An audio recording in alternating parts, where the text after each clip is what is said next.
Welcome to CBC Windsor News at 6. I'm Chris Hensing. Megs awaits. Here's what we have for you tonight. Police allege that her child was sold poison pills before his death. What this Windsor mom says after police lay new charges against Kenneth Law. And Windsor gets asked to change the amount of housing units that can be built on lots. It could unlock millions in federal funding, but council has some concerns. What do you make of the kids bringing cell phones to classes? We hear their thoughts of a potential cell phone ban. A Windsor mom says second-degree murder charges against a man who allegedly played a role in her son's death changed nothing.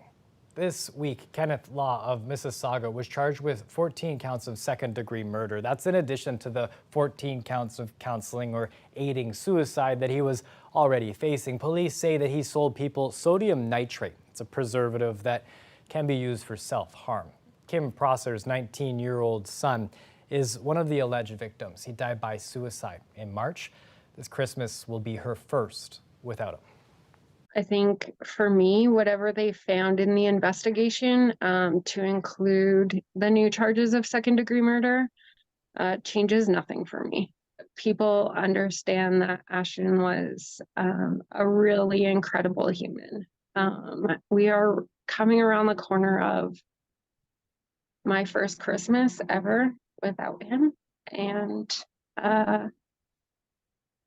also 9 months, which 9 months is a significant stepping stone for me. That's the amount of time it took my body to create my son. And I just really think that our system doesn't support or operate in a way that supports people who are having troubles in the mental health.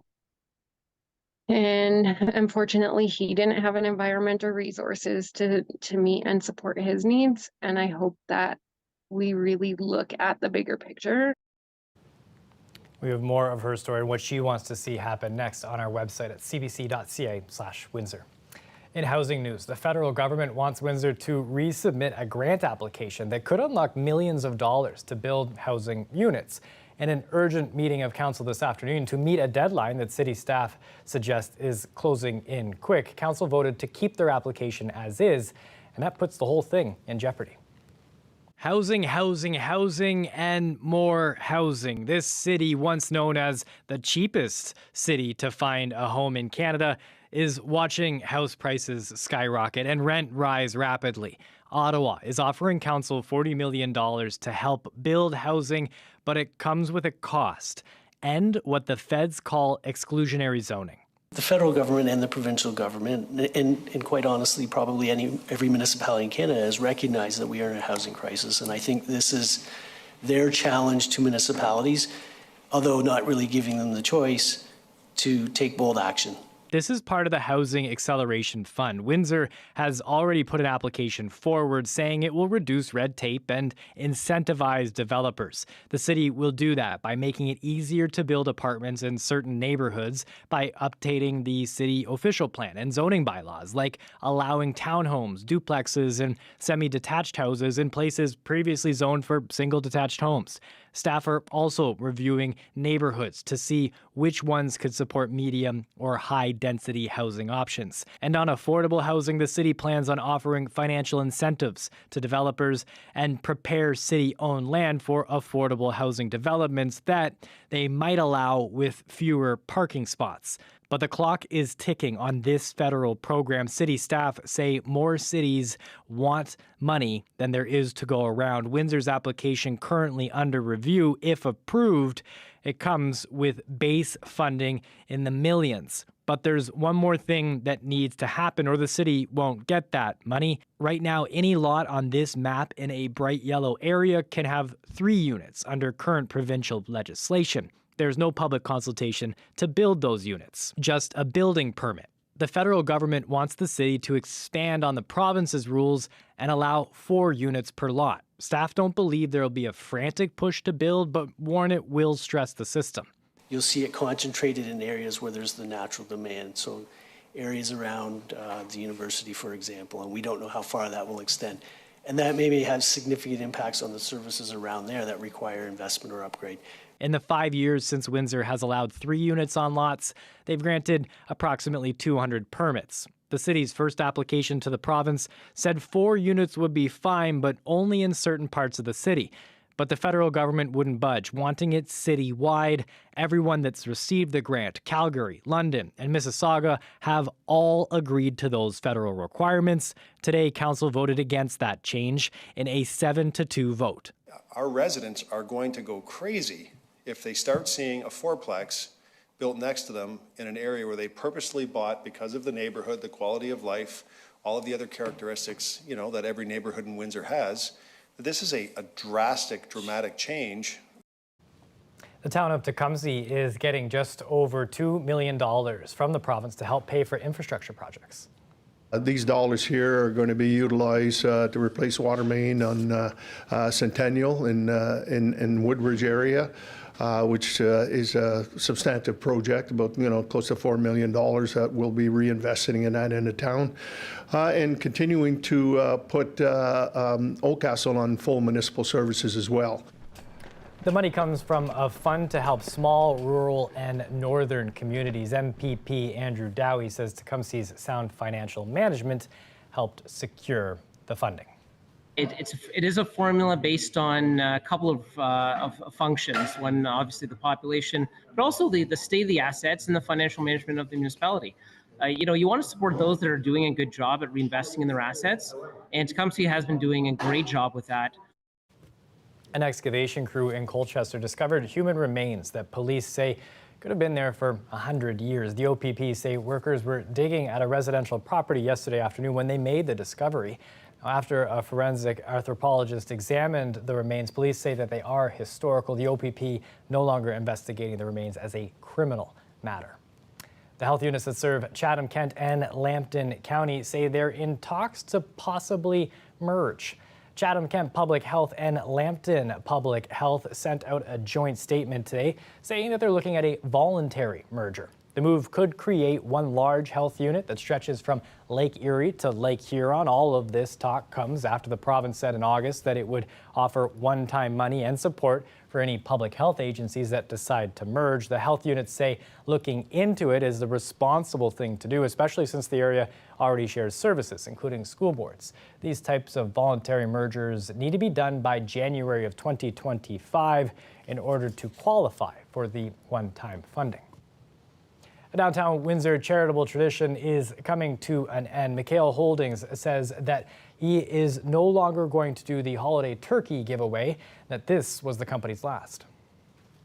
We need to find another vehicle to help those in need. And we fully appreciate that people are not only hungry one day out of the year, but they're hungry almost every day of the year. I always hope that there would be no lineups. I always hope when I come in the morning that, there's not that many people in need. And I'm always wrong. I don't take comfort, I don't take pride, I don't take enjoyment in seeing it, because the longer the lineups, the more we give, the sadder it makes me feel that there's that many people out there in need of food. And Joe McHale started his annual turkey giveaway 19 years ago. On one morning every holiday season, the McHales hand out hundreds of frozen turkeys in the city's core. This year's event happens December 20th at the CBC building. McHale estimates the campaign has provided turkeys to close to 10,000 families over the years. Although one Windsor turkey drive is ending, another is continuing. Realtor group Angie Goulet and Associates say their turkey dinner package giveaway has 1,000 registered recipients this year. There is a sadness that there's so many people that are in need, but I see the other side, right? Because I once didn't have a turkey dinner for Christmas, but I received one. And, long time later, we're able to be giving back. So there's hope. And there's, the fact that a whole community comes out and works alongside me to get this done just shows me the kind of people that Windsor's made of. So to me, there's a lot of hope. A large crowd was on hand in Ford City today as Habitat for Humanity cut the ribbon on the 83rd home it's built in Windsor, Essex. So this lot in particular had a lot of challenges and remediation required, all of the lots on this street. So it's a hard job, but we know that each time we dedicate a house, we are making a difference. We're moving someone into permanent housing, which is a huge impact in the community. And then it's the social services that they might have been relying on previously, they're freed up for other people. So we're really proud of this. It's been an amazing year, and we can't wait for 2024.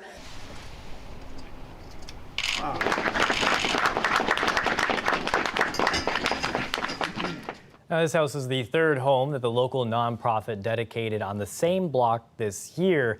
It's the 8th home that this has been built in Ford City altogether. Its recipients are a mother with 2 children. The families who live in the homes purchased them through mortgages with monthly payments that are geared towards their incomes. Now, while the family receiving the home was not on hand for the dedication today, a previous recipient did show up on their behalf. She spoke about how meaningful the house she received has been to her family. It's nice to just know that we can come home at night. We don't have to worry about where we have to go next. What about renting or anything like that? This is ours and that's it, and this is what this family's gonna be welcoming to. A new report from Statistics Canada indicates that the amount Canadians owe relative to their income dipped slightly, a slight improvement from the previous quarter, but household debt is getting harder to pay off. CBC's Sam Sampson takes a look. Stephanie Moist can just breathe out here. Despite working 3 jobs, she cut costs by moving from a rental in the city to a family home in rural Newfoundland. I'll have zero in my bank account, but I'm not going to let it get to me. If I am working and on a phone with an upset client, and I finish that call, you know how those moments it's always about how we react to it. I can take a breather. As a single mom, it's nothing new for Moist to have several gigs to pay bills, but lately things just seem tougher. Groceries and heating and et cetera, and we're all just kind of flatlining with our salaries right now. Canadians everywhere are performing this balancing act, and it shows in national financial data. Here's how it breaks down. The debt-to-income ratio, comparing how much you make to how much you owe, narrowed slightly, a change of 0.4%. That means more disposable income, but we're spending more of that on debt. For every dollar of disposable income, Canadian households have $1.82 in debt, a trend partly due to inflation and continued high interest rates. You want to do things and you want to explore things, especially if you're in your mid-20s, but you have to kind of give that up to prioritize your debt repayment. My quality of life, it's more towards getting more hours in work instead of just saving. More than 3 million Canadians will renew their mortgages in the next 18 months. And with payments going up by almost 90% since early 2022, there's little doubt that debt will remain a major pressure next year. Interest rates may go down sort of the back half of next year, which might help people with their mortgages. And I think what people will do is they're going to reevaluate how they spend and save money over the next year, and that's going to set them up for success moving forward. In the meantime, financial counselors say go back to basics with your budget. But cutting little luxuries like lattes might not cut it completely. They say more and more people are turning to side hustles just to stay afloat. Sam Sampson, CBC News, Edmonton. People who work in the disability support sector say that they need more money from the government. They say they're struggling to continue the work that they do for tens of thousands of clients living with intellectual and developmental disabilities. Ali Chesson with the story. Without an increase to their core funding, nonprofits like Community Living Ontario worry they can't continue on. We provide supports to people who have intellectual and developmental disabilities throughout their life. We're either there 24/7 every day or on call every day to support people where they're at, where they live, with what they want to do. But their funding hasn't kept up with inflation. In the past 30 years, agencies have received 3.9% increase in base funding, while the cost of living has increased 60% during the same time. It's been affecting a lot of people, including myself. For Nico Pupella, it means his financial support has become inconsistent. It's varied over the years. Sometimes it's good, sometimes it's bad. And appointments, no show. Sometimes we get appointments canceled when you're supposed to have a staff come. So, I mean, hopefully with the increase, it'll give that boost to the staff so they're not always having to juggle them around and people are actually able to get the supports they need. So here's what they're asking for. 5% immediate core funding increase to our sector. They've launched a campaign encouraging people to email the Premier and Minister of Children, Community and Social Services to demand more funding, to which Minister Michael Parsa's office states they're working on it. In 2023-24, we are investing approximately $3.7 billion in the developmental services and vulnerable population sector to continue supporting people currently in service and those who are high risk and entering service. There's not a lot of support to accommodate my sister or me. Without it, families are strained. My dad has to leave his work to support my sister, and that left my mom to support me in my employment. I feel heartbroken. There is still hope that the 5 to Survive campaign unlocks provincial funding sooner than later. Ali Chiasson, CBC News, Toronto. The Ontario government wants to have tougher cell phone rules in high school. Education Minister Stephen Lecce says that social media, especially TikTok, is a huge distraction to kids. So we wanted to find out what high school students think about this idea. Mike Evans went out, asked some students for their thoughts. It's just gonna make a negative impact because kids are just gonna start sneaking it, and then there's just gonna be in-school suspensions, detentions that kids aren't gonna show for. Then there's like parents like mine where personally like my mom works, so she needs to know like where I am, and I have a younger brother, so like we need communication throughout the day. I'm not opposed to using cell phones necessarily. I'm opposed to what's the cell phone is being used for. If the cell phone is being used for something that has to do with a lesson, maybe something that they can only access with an electronic device, then it's fine. But like a lot of students do take advantage of the cell phone use in class, and that's what I feel like is unnecessary.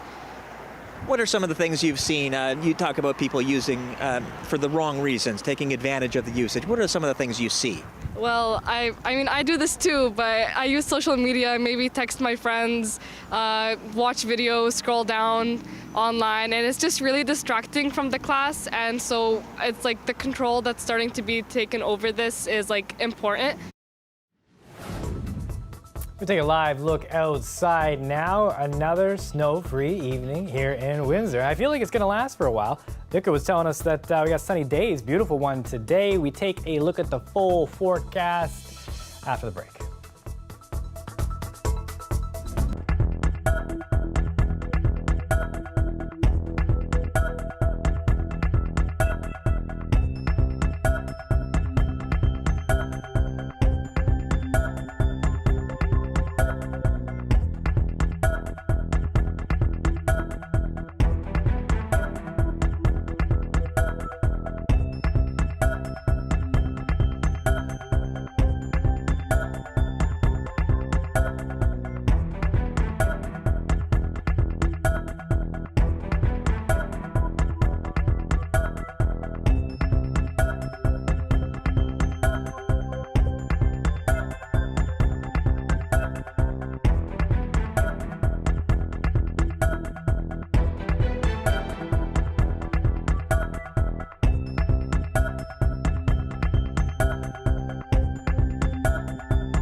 Welcome back. Time now for a quick look at our weather. Due to some technical difficulties, it's going to be me doing it today, but we'll have Victor Paula back tomorrow with us because Clark Kennedy is off. Right now, though, the temperature is sitting at 0, mostly a cloudy sky. Tonight, it's going to clear up, drop down to -5. We take a look at this 5-day forecast here. Tomorrow, it's going to be sunny, a high of 8 degrees. Friday, some more sun and a bit warmer at 9. Saturday, things are going to dip as well, cloudy as well. Sunday there, we got a nice little graphic that's changing things up at least, so we don't have a little copy and paste job here. A small chance of rain though. Monday, mix of sun and cloud, a high of 4 degrees. And when we come back, we take you to one of the coolest airports in Canada that's celebrating a big anniversary.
Fighting is fierce in southern and northern Gaza today, less than a day after the UN passed a non-binding resolution calling for a ceasefire in the Israel-Hamas war. The Israeli military releasing these images, which it says shows intense fighting on the ground near Gaza City. Israel says 10 of its soldiers have been killed in the last 24 hours. This marks the worst single-day loss since 15 soldiers were killed on October 31st. Meanwhile, The misery continues for Palestinian civilians in Rafah, located southern Gaza. It's been hit by new Israeli airstrikes, ground offensives as well, pushing into the city. Rain, cold, and flooding has plagued one of the tent encampments in the area. Tens of thousands of Palestinians have followed evacuation messages from Israel to head south to escape the fighting. To the east coast of Canada now, where the Gander International Flight Service Station is celebrating a big birthday. For 85 years now, workers there have ensured that flights from all over the world operate safely. Troy Turner takes us on a tour of the facilities. At Sierra Delta Mike 6927 Gander, you can report flight level 280 with me on this frequency when you are level. International Flight Service specialists work around the clock, speaking to every aircraft crossing the North Atlantic and the polar region. And they've been doing it here in Gander since 1938. Our job is not to tell the aircraft where to go, it's not to keep them separated. Our job is to be the voice of the controllers. We do all of their voice-based communications. And we also have a very miscellaneous job. We cover off pilot inquiries, we get a lot of phone calls from dispatches. We have 1,000,001 different duties that you could never put down on a job description. Back in those early years, they were known as radio operators. These days, they work out of the modern, high-tech Nav Canada building here in Gander. They share it with air traffic controllers, a range of technicians, and a training center. Originally, when we started 85 years ago, they actually used Morse code to communicate. Everything was written down, everything was hand-delivered, everything was either by voice or by paper. So now, the digitizing of all of our reports, all of the information that we have to send to ATC, everything that the pilot tells us, that has been a huge difference, a huge impact, and a huge growth. Osman loves her job, even the shift work, and puts a lot of faith in her coworkers. The IFSS it's been around for a long time, and it's going to be around for a long time. It's a fail-safe for so many different systems. It's for some, especially smaller flights, it's the only method of communication they have. So I don't know about you, but I wouldn't want to cross the ocean if I didn't have anyone telling me where I was going or what I needed to do. What changes can we expect to see at Gander's International Flight Service Station over the coming years? Well, according to Osman, she expects to see more people in her profession, as well as advances in innovation and technology. Troy Turner, CBC News, Gander. It's just 12 days till Christmas, and some of the world's best-known retailers are marking the festive season with an extravaganza of light and sound. Let's light up the night!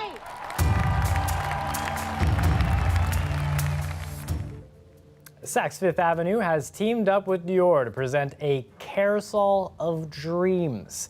It features iconic scenes from New York and Paris. This immersive show covers all 10 stories of the flagship location in New York. Luxury department store Bergdorf Goodman continuing its 150-year tradition of decorating windows with the theme of "Isn't it brilliant?" Well, iconic retailers Bloomingdale's chose a sweet theme this year, partnering with the movie Wonka.